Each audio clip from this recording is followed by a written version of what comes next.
Sa nakaraang kwento natin ay pinuntahan ni Yonwoo kung nasaan ang pantalan na pinamamahalaan ng Triton na clan at kaagad niyang ipinalabas ang kanyang napakaraming alipores na parang gahibla ng buhok sa dami.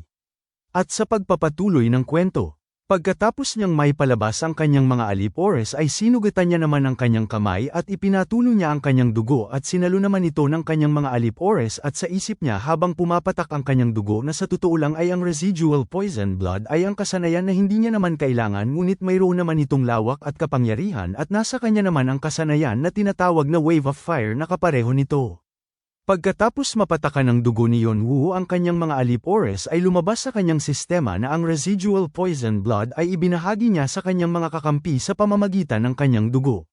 Bigla niya namang inutusan ang kanyang mga alipores na sumugod na sila at habang pinagmamasdan niya na sumusugod ang kanyang mga alipores ay sa isip niya naman na kaya niya nang maglunsad ng malakas na grupo.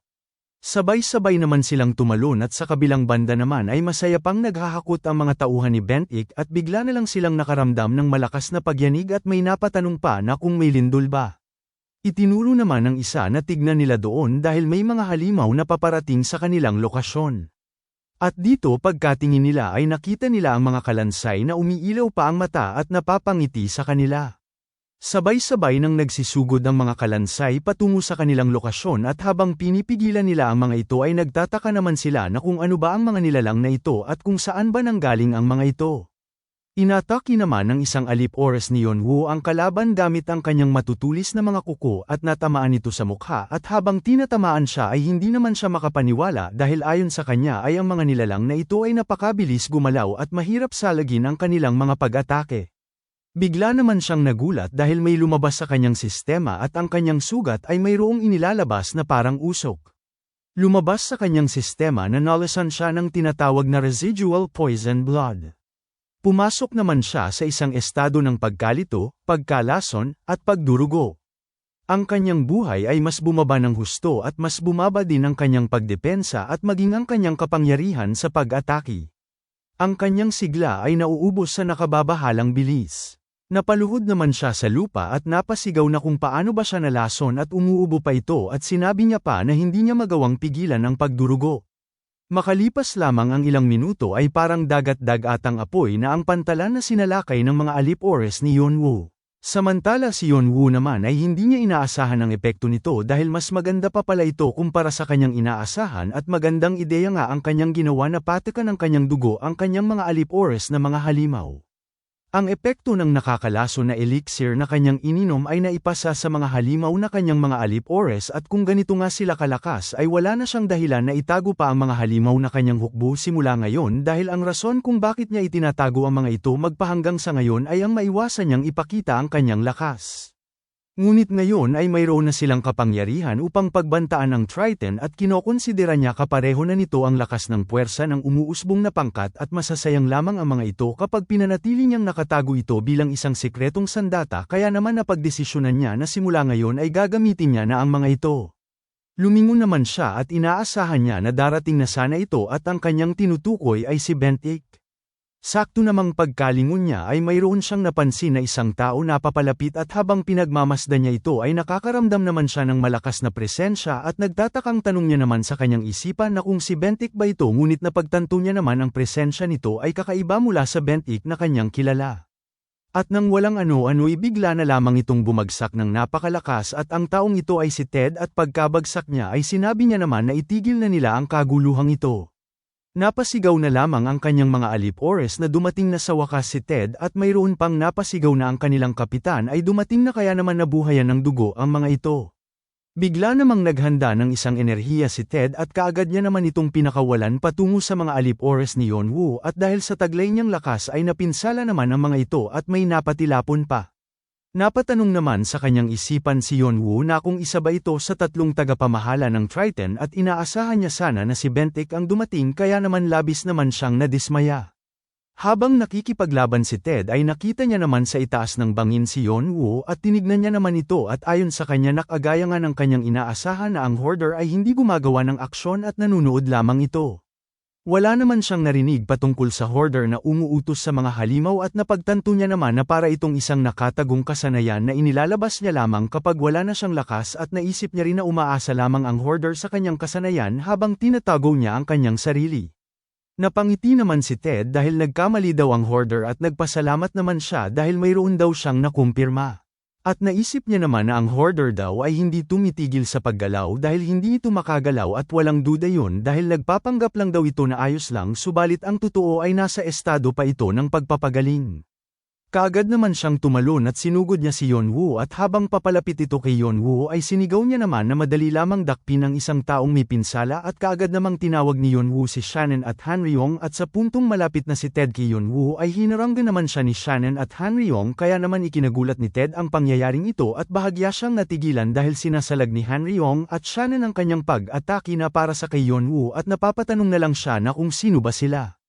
May bigla naman siyang napansin sa kanyang paanan at kaagad naman itong lumabas at nag-aakma na siyang atakihin siya ngunit siya ay nagtataka at napapatanong na kung ano ba ang mga bagay na ito at napinsala naman siya ng pag-atake ng dalawa at nakaramdam naman siya ng matinding sakit at lumabas rin sa kanyang sistema na katulad ng lumabas kanina sa isang lalaki at napatanong naman siya na kung paano ba naging posible ang residual poison blood at ang katawan ng demonyo ay may panlaban sa halos lahat ng lason. Nahihirapan na siya dahil sa lakas ng lason na ito at sa isip niya na kailangan niyang mapakawalan ng kanyang banal na kapangyarihan at alisin ang lason sa kanyang katawan kaya naman binunot niya ang ilang piraso ng kanyang buhok at unti-unti nang nawawala ang lason sa kanyang katawan at bigla namang nagsalita si Shannon at sinabi niya na hindi niya ito papayagan at sabay silang dalawa ni Hanryong na tinusok sa katawan ng kani-kanilang espada si Ted. Maya-maya pa ay nanlaki naman ang mata ni Ted dahil mayroon siyang nakikitang malakas na liwanag sa kanyang harapan at pagkatingin niya ay nakita niya ang malaking mata sa himpapawid na nakatingin sa kanya at nagtataka naman siya na kung ano ba ang bagay na ito at habang pinagmamasdan niya ito ay napapasabi na lang si Boo na walang miski ni isa ang makakatakas sa teritoryo ng kanyang master na walang pahintulot niya. Napabuga na lamang ng dugo si Ted at napapatanong na kung mamamatay na ba siya dito bilang apostol ni Antis. Sinabi niya pa sa kanyang isipan sa hoarder na huwag niya siyang patawanin dahil siya si Ted ang second in command of Triton dahil siya ang nakatadhana na lampasan ang kanilang kapitan na si Bentik balang araw at sinabi niya pa na hindi siya pwedeng mamatay ng ganito. Noong unang panahon sa paglalaban na kung saan malalaman ang ranggo sa Triton, natalo siya kay Bentik at naging kasamahan niya ito. Gayunpaman ang kanyang pagkatalo dahil lamang sa kanyang pagpabeya at hindi ng kanyang kahinaan. At ngayon si Bentik ay nawala na nito ang sandatang Triana at maging ang kanyang isang braso.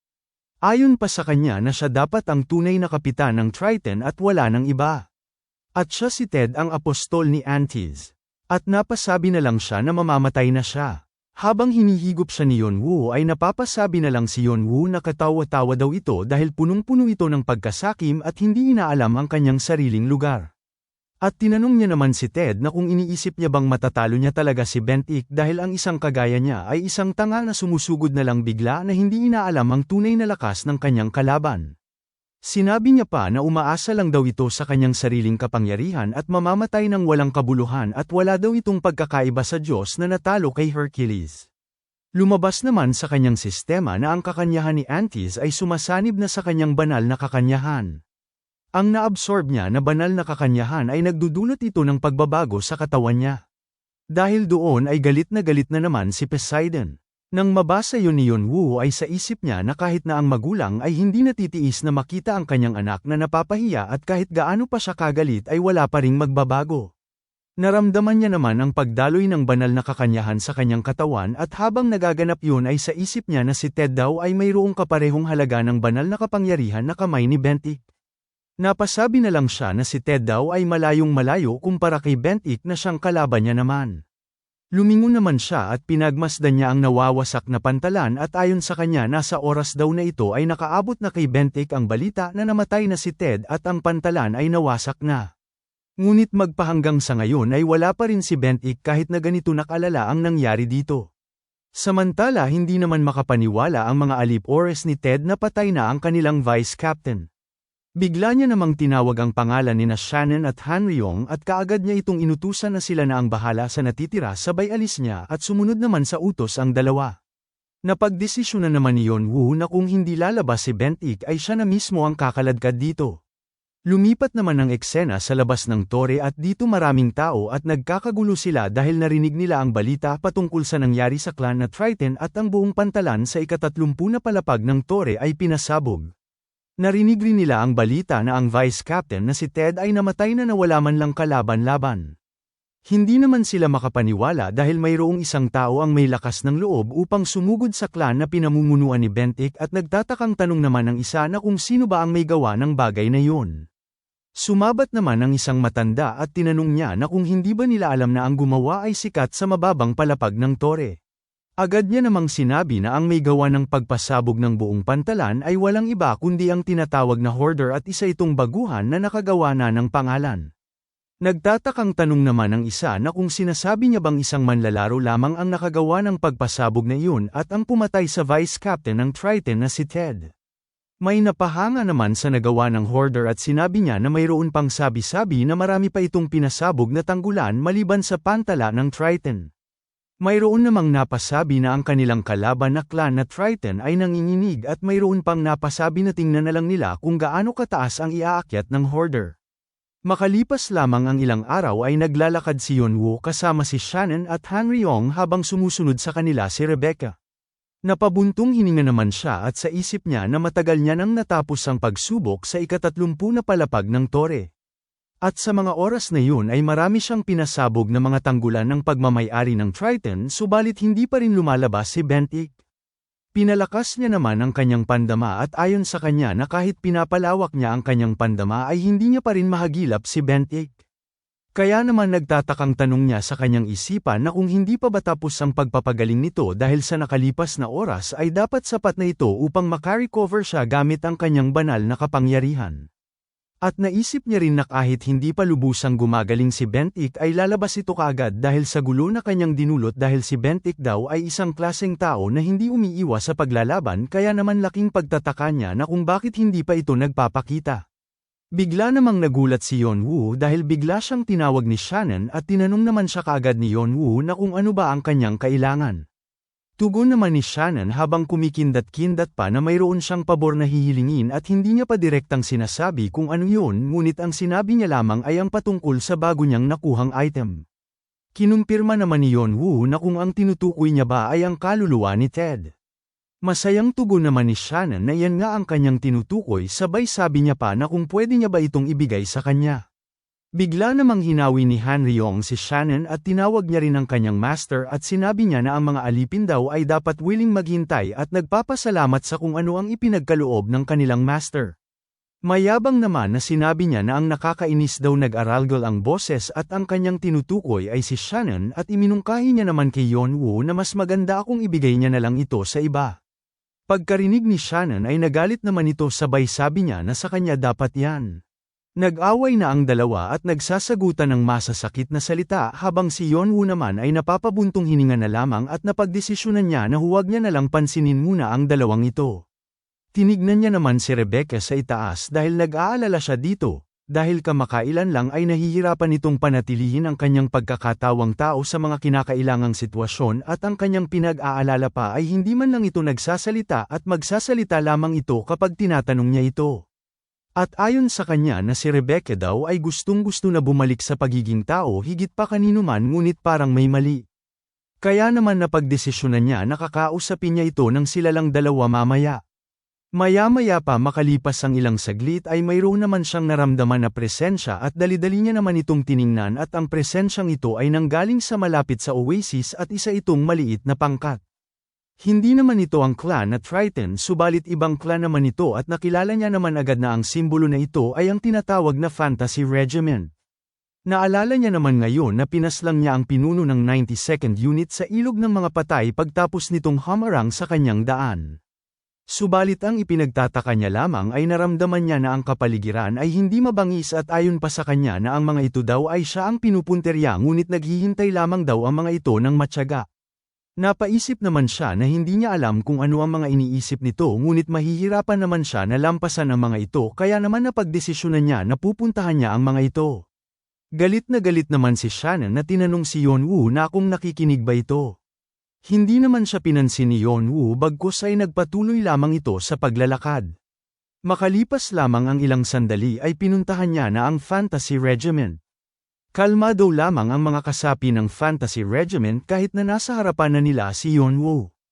Habang pinagmamasdan ni Yonwoo ang mga ito ay sa isip niya na kagaya nga ng kanyang inaasahan ay hindi niya nakikitaan ng intensyong pumatay ang mga ito. Nagtatakang tanong niya naman sa kanyang isipan na kung hindi paghihiganti ang kanilang layunin ay ano naman ba ang kanilang rason kung bakit nila siya hinahanap. Nagdesisyon naman siya na hanggat hindi niya nalalaman ang kanilang rason ay hindi siya magpapakampante. May bigla namang dumating at sinabi nito kay Yonwoo na nagagalak itong makita siya at tinawag niya itong Kain. Nagpakilala naman siya kaagad na siya si Kreutz ng Fantasy Regiment at hinihintay niya talaga ang pagkakataong ito para makausap lang siya. Makalipas lamang ang ilang minuto ay natapos ng ikwento ni Kreutz ang kanyang sasabihin kay Yonwoo at kinumpirma niya naman kay Kreutz na siya bilang second in command ay magalang hiniling sa buong clan na tulungan siya upang dalhin siya. Ngunit ang ibang kasapi nila ay hindi naintindihan ang kanyang hiniling kaya naman nagresulta ito sa hindi inaasahang tunggalian.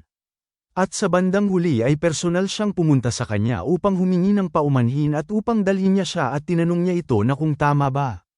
Tugon naman ni Kreutz na tama ang kanyang sinabi at humihingi siya ulit ng patawad sa nangyaring insidente. Ginamit naman ni Yonwoo ang kanyang Dragon Eyes at nakita niya na walang panlilinlang ang katawan ni Kreutz subalit mayroon pa rin siyang pagdududa. Sinabi niya naman kay Kreutz na tinatanggap niya ang kanyang paghingi ng tawad ngunit ano ba ang kanyang rason kung bakit niya siya gustong makasama sa kanila. Bigla namang nagulat si Kreutz at sinabi niya na naguguluhan siya dahil hindi siya nagbigay ng sapat na paliwanag. Ipinaliwanag niya naman kaagad na ang utos na dalhin niya siya sa kanilang clan ay galing sa kanilang clan leader. Tinanong naman siya ni Yonwoo na ang ibig niya bang sabihin ay ang kanilang clan leader dahil ayon sa kanyang naalala ay wala siyang naalala na mayroon siyang koneksyon sa kanilang leader. Tugon naman ni Kreutz na hindi niya alam ang detalye subalit itinuturing daw siya bilang isang dating kaibigan ng kanilang pinuno. At laking gulat naman ni Yonwoo dahil sa kanyang narinig. Napaisip naman si Yonwoo na maliban kina Edora at Fante ay mga bihirang tao lamang ang tumatawag sa kanya ng kaibigan. Dahil naisip niya na ang patungkol dito ay mayroon siyang naalala at ito ay sina Khan at Doyle at baka tinatawag din siyang kaibigan ng mga ito. Sa dalawa daw ay si Khan ang parang may koneksyon sa clan leader ng Fantasy Regiment dahil ang katangian daw at karisma ni Khan ay nakaka-attract ng mga tao. Gayunpaman ay impossible daw para kay Khan na maging mas malakas upang maging isang pinuno ng isang clan na kagaya kalaki ng Fantasy Regiment. Kahit maging siya ay naging mas malakas ay parang natatalo pa rin siya. Kaya naman napatanong siya sa kanyang isipan na kung sino ba ang pinuno ng Fantasy Regiment na clan. Sinuri niya naman ang paligid at sinabi niya kay Kreutz na sa totoo lang ay mahirap itong paniwalaan dahil parang ang pinuno ng Fantasy Regiment ay walang intensyong ipakita ang kanyang pagkakakilanlan. At tinanong niya naman si Kreutz na hindi niya ba iniisip na delikado ang basta-basta na lang sundin ang inuutos ng kanilang pinuno. Humingi naman ng paumanhin si Kreutz sa kanya dahil sa rason na pangseguridad at mahirap itong ibunyag kung sino talaga ang kanilang pinuno sa halip ay mayroon naman siyang inalok at sinabi niya na ang closed-door training daw ng kanilang pinuno ay madali nang matapos. At sa oras na yun ay pwede niya itong makita kahit kailan niya gugustuhin. At kung gusto niya ang kanyang inaalok ay nagtitiwala naman siya na mararamdaman niya ang pagkakomportable at iminungkahi niya naman na payagan niya silang sundan siya mula sa kanyang likuran. Napangiti na lamang si Yonwoo at kaagad niyang sinabi kay Kreutz na kailangan niyang pumila mula sa likuran niya sabay turo niya ng nasa kanyang likuran.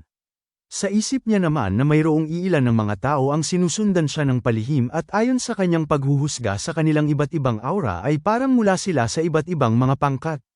Sinabi naman ni Yonwoo na sa ngayon ay hahayaan niya na lang muna ito subalit nagdududa pa rin siya sa magkabilang panig at parang pinadala rin ito ng Fantasy Regiment. Tugon naman ni Kreutz na wala silang kaugnayan sa mga sumusunod sa kanya. Dagdag niya pa na upang maintindihan niya ay para itong atensyon na nagmula sa buong tore sa 2 sa 6 na mga banal na nilalang na nag-aaway at natural lamang sa ibang pangkat na mapansin ito. Ipinaliwanag niya naman na ang patungkol sa 6 na banal na nilalang. Ito daw ay ang tinatawag sa bagong usbong na mga baguhan sa tore at patas lamang ang titulong ito kaya kung nakatuon ang kanyang pansin sa pag-iensayo ay naiintindihan niya naman akong hindi niya alam ang patungkol dito. Ang 6 na banal na nilalang ay ang una ay ang tinatawag na faceless o walang mukha na banal na nilalang, Ang ikalawa naman ay ang tinatawag na si Dr. Doom Ranol. Ang ikatlo naman ay si Bentik. Ang ikaapat ay ang pinuno ng Fantasy Regiment Clan. Ang ikalima ay ang tinatawag na Demon Beauty na si Edora. At ang nangunguna sa harapan ay ang tinatawag na Cain the Hoarder. Ang mga ito daw ay ang bagong kandidato para sa Nine Kings na sumisimbolo sa salinlahi na pagpapalit. Ang apat dito ay pinuno ng bagong clan at binabantaan ang 8 mahuhusay na clan. Napaisip naman siya na parang kilala na siya sa buong Torre dahil sa pagkaubos ng Walpurgisnacht na clan ni Viera-Don at nagulat naman siya dahil kasama pala si Edora. Ayon sa kanya na narinig niya na lumakas na daw ang mga ito dahil nasa 42 na palapag na sila ng Torre at nagkaroon daw ng motibasyon ng mga ito pagtapos niyang sinabi sa kanila na gusto niya silang maging kanyang pakpak. At parang bumuo ito ng pangkat na tinatawag na Demon Beauty Castle. At si Fante daw ay magagalit kapag nalaman niya ito. Sinabi naman ni Yonwoo kay Kreutz na sinusundan siya ng mga ito dahil sa paglalaban nila ni Bentik. Sinang-ayonan na naman ni Kreutz ang sinabi ni Yonwoo at sinabi niya naman na parang hinihiling ng mga ito na kalabanin nila ang Triton o gusto nilang mapabagsak siya kasabay ng Triton. Mayroon namang inalok si Kreutz at sinabi niya na paano kung susundan niya siya at tutulungan niya siyang sisiguraduhin na ang mga sumusunod sa kanya ay hindi siya guguluhin sa laban. Sa isip niya naman na gusto niya sanang mag-isang pumunta ngunit naisip niya rin na kapag ang lalaking ito ay makakapagbawas ng mga hadlang sa kanyang daan ay hindi na rin masamang ideya ito. At higit sa lahat ay parang susundan pa rin naman nila siya kahit na tumanggi siya sa kanilang inaalok at kung papaalisin niya ang mga ito ay baka manggi-alam ang mga ito sa paglalaban nila ni Bentik. At ang digmaan ay hindi na sa pagitan nilang dalawa ni Bentik dahil ang buong Torre ay nagpakita na ng interes sa kanilang paglalaban kaya naman kailangan niyang pag-isipan ito. Kaagad namang sinabi na tatanggapin niya ang kanyang inaalok subalit mayroon siyang isang kondisyon. Nagtatakang tanong naman sa kanya ni Kreutz na kung ano ba ang kanyang kondisyon. Kaagad niya namang ipinalabas ang kanyang pakpak sabay sabi niya na ang kanyang kondisyon ay panatilihin niyang malayo sa kanya ang kanyang mga alipores maliban lamang sa kanya at hindi siya mag-a-adjust ng bilis para sa kanya kaya naman kinakailangan niyang makahabol sa kanya at sabay lipad niya ng napakabilis at nanliit naman ang mga mata ni Kreutz dahil sa gulat. Mayroon namang pumasok sa kanyang isipan at sinabi niya na kailangan niyang tawagin ang kanyang flying dragon upang lumipad ng kaunti. Lumipat naman ang eksena sa kuta ng Triton. At dito may nag-uusap na si Ted daw ay patay na at ang Hoarder ay malapit lang sa kanilang paligid at parang ang kapitan nila ay walang intensyong lumabas.